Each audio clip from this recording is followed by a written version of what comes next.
ఇక్కడ పెట్టారు.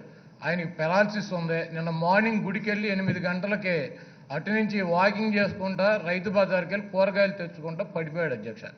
హాస్పిటల్కి తీసుకువెళ్తే హాస్పిటల్లో మరణించాడని చెప్పారు.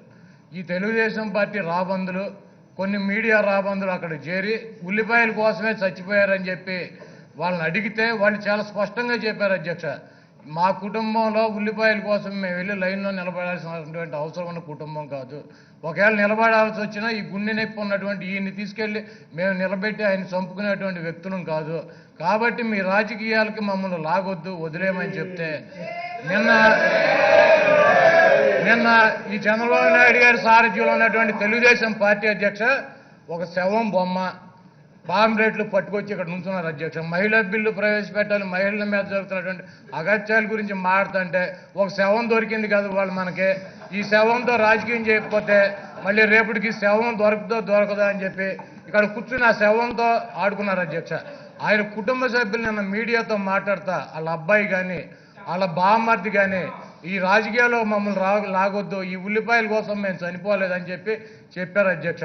ఇంకొక చిన్న విషయం అధ్యక్ష, నిన్న ఈనాడు డస్క్ ఇన్ఛార్జి అంట అధ్యక్ష, ఆంధ్రజ్యోతి డస్క్ ఇన్ఛార్జి అంట అధ్యక్ష, తెలుగుదేశం పార్టీ జిల్లా నాయకులు అధ్యక్ష వాళ్ళకి ఫోన్లు చేసి మీరు ఉల్లిపాయల కోసం చచ్చిపోయారని చెప్పండి, పొద్దున్న 7 చంద్రబాబు నాయుడు గారు దిగిపోతాడు గుడివాడలో, మీకు 25 లక్షల రూపాయలు ఎస్కలేషన్ ఇప్పిస్తాము అని వాళ్ళ మీద విపరీతమైన ఒత్తిడి అధ్యక్ష. 25 లక్షలు అధ్యక్ష నిన్న వాళ్ళు సాయంత్రం ప్రెస్ మీట్ పెడితే ఈనాడిని కానీ జ్యోతిని కానీ వాళ్ళు పిలవలేదు అధ్యక్ష. తెలుగుదేశం పార్టీ ఇన్ఛార్జిని కానీ జిల్లా నాయకులను కానీ రాష్ట్ర నాయకుడు వస్తా అన్నా కూడా మా ఇంటికి రావటానికి లేదని చెప్పి ఎవరిని కూడా ఎలో చేయలేదు అధ్యక్ష. చంద్రబాబు నాయుడు గారు గుర్తుపెట్టుకోవాలి, ఆయన ఈ రాష్ట్రం అంతా ఆయన జాగీర్లాగా ఏది చేద్దామని చెప్పి స్వాగత అధ్యక్ష. అది గుడివాడలో కొడాలి నాని ఉన్నాడని చెప్పి గుర్తుపెట్టుకోమని చెప్పి కోరుతున్నాను అధ్యక్ష. కూర్చోండి. So let us confine. Please sit down. వాళ్ళు నిన్న ప్రస్తుతం మాట్లాడినటువంటి ఆయన కుమారుడు మాట్లాడినటువంటిది ఆయన బామర్ది ఆయన లాయర్ అధ్యక్ష ఆయన మాట్లాడిన ఒకసారి వీడియో వేసి ఆయన చూపించండి అధ్యక్ష.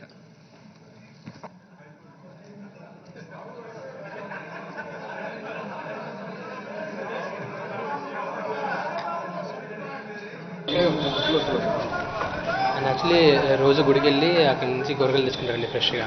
సో ఇవాళ కూడా అలాగే మార్కెట్కి వెళ్ళారు. మార్కెట్కి వెళ్ళగానే ఆయనకి స్ట్రోక్ వచ్చిందండి. సో డాక్టర్స్ కూడా కన్ఫర్మ్ చేశారు స్ట్రోక్ వచ్చింది అని.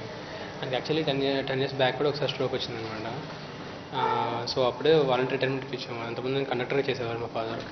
సో మీ ఇద్దరు హైదరాబాద్లో సాఫ్ట్వేర్ ఇంజనీర్స్. సో అట్లా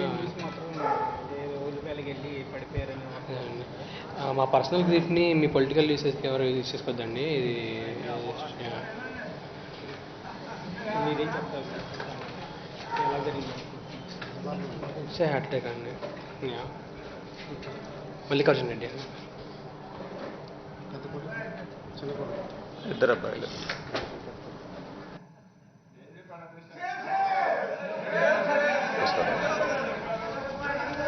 ఈరోజు మార్నింగ్ సాంబరెడ్డి గారు అంటే మా బావగారు అసిస్టెంట్ ఇచ్చానికి ఆయన అంతకుముందు ఆర్టీసీలో ఉద్యోగం చేసేవాళ్ళు. 15 సంవత్సరాల క్రితం ఆయనకు హార్ట్ స్ట్రోక్ వచ్చింది, బస్సులోనే వచ్చింది. ఆర్టీసీ హాస్పిటల్లోనే వైద్యం చేయించాం. తర్వాత విజయవాడ తీసుకొచ్చి విజయవాడలో మరి మా సంవత్సరంలో వైద్యం చేయించాము. తర్వాత ఈయన ఉద్యోగం చేయలేకపోవడం వలన వాలంటరీ రిటైర్మెంట్ ఇప్పించి మా ఫ్యామిలీని గుడివాడ తీసుకొచ్చి మా దగ్గర పెట్టుకొని చిన్న వ్యాపారం చేయించి వాళ్ళు ఇప్పుడంతా పిల్లలు వెల్ సెటిల్డ్, వాళ్ళకి ఇబ్బంది ఏం లేదు. పొద్దున ఇన్ పర్సన్గా నేనే వెళ్ళా అక్కడికి. హాస్పిటల్ రాగానే వితిన్ మినిట్స్లో వెళ్ళి అక్కడ ఉన్న పబ్లిక్ తీసుకొచ్చి హాస్పిటల్ తినిపించారు. ఏమంటే కనుక్కోవడం జరిగింది. మీడియా సోదరులందరూ కూడా వచ్చాడు. ఎలా చనిపోయాడు, ఉల్లిపాయల కోసం వెళ్ళి చనిపోయారంట కదా. ఇవన్నీ మాకు కొంచెం బాధగా ఉంది. ఉల్లిపాయల కోసం వెళ్ళాల్సిన అవసరం ఆయనకి లేదు. ఆయన ఏంటంటే రోజు గుడికి వెళ్ళవాడు. మార్నింగ్ గుడికి వెళ్ళి వస్తా రైతు బజార్ సరదాగా వెళ్ళి ఏమన్నా తాజా కూరగాయలు ఉంటే అవి తెచ్చుకొని తిని అలవాటు ఆయనకి. అక్కడ నేను చాలామంది మీడియా వాళ్ళు చెప్పాను, ఇసా ఎలా అంటే అలా కాదు బాబు, ఆ పరిస్థితి కాదు, ఆయన అసలు పాలిటిక్స్ కూడా రాడు. ఆయన పని ఏందో ఆయన చూసుకునే వ్యక్తి. అయినప్పటికీ నువ్వు రెట్టించి ఫోన్ మీద ఫోన్లు చేసి ఆయన ఉల్లిపాయలు చనిపోయాడా, మీకు ఎక్స్గ్రేషియా వస్తుంది, ఎక్స్గ్రేషియా తీసుకోవాల్సిన కర్మ కానీ అవసరం కానీ ఆ కుటుంబానికి లేదు. ఆయన వెళ్ళి సెటిల్డ్, 15 ఎకరాల పొలం ఉంది, ఆస్తులు ఉన్నాయి, పిల్లలు సాఫ్ట్వేర్ ఎంప్లాయీస్. దీన్ని కూడా రాజకీయం చేయాలని తెలుగుదేశం ఆయన వస్తుంది, బాధేస్తూ ఉంది మాకు. ఏంటి పరిస్థితి, మమ్మల్ని ఎందుకు రాజకీయాలు లాగుతున్నారని వాళ్ళ ఫ్యామిలీ. ఇప్పుడు పిల్లలు కూడా వచ్చేసి ఇదేంటి పేపర్లో వస్తుంది, మీడియాలో వస్తుంది, ఇంత దౌర్భాగ్యం ఏంటి మా ఏం చేస్తున్నాం మా ఏంటి, మేము సమాధానం చెప్పలేని పరిస్థితి. కాబట్టి ఇలాంటి పిచ్చి రాతలు, పిచ్చి అపోహలు మాకు అవైలబిలిటీగా ఉంది. మాకు లోకల్ ఒకరు కావాలనుకుంటే మేము తెప్పించుకునే పరిస్థితి ఉంది. ఏదో ఇన్ఫ్లుయెన్స్ ద్వారా ఏదో తెచ్చుకునే పరిస్థితి. క్యూలోకి వెళ్ళి నిలబడి క్యూలోకి వెళ్ళి తెచ్చుకోవాల్సిన అవసరం మాకైతే ఏం లేదు. కాబట్టి ఇలాంటి వార్తలన్నీ కూడా మీడియా సోదరులు వాస్తవం నేను పొద్దున్న మీరు ఖచ్చితంగా చెప్పా, బాబు ఇది కాదు, మీరు ఎందుకు దాన్ని రేట్ చేస్తున్నారు అని కొంతమంది వీళ్ళకి